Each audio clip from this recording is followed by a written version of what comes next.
maydon Palavon Petros از کیپر و حمزات گلوف با لباس‌های جداگی کبود با ورزشی کبود.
حقداد گلوف با جداگی کبود و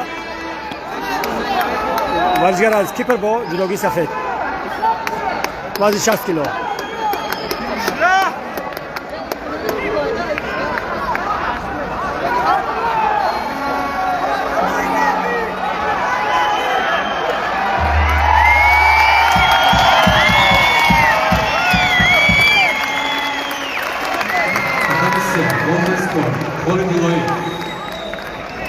یک گل اسکور از گلوفو پهلوان کیپی.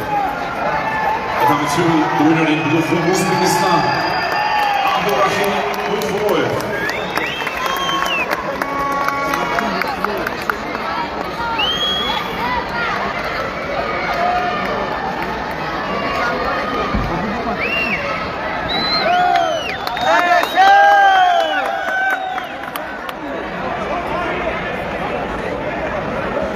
The number 1 winner in points from People's Republic of China, Cai Ci. Individual news tournament. Winning!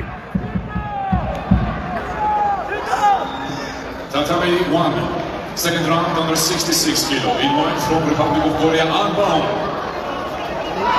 Jedną, jedyny żółty Al Bau. Abrek Naguszew.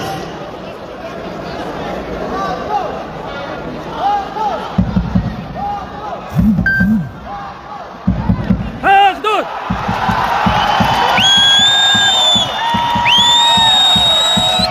Hadi Hdud!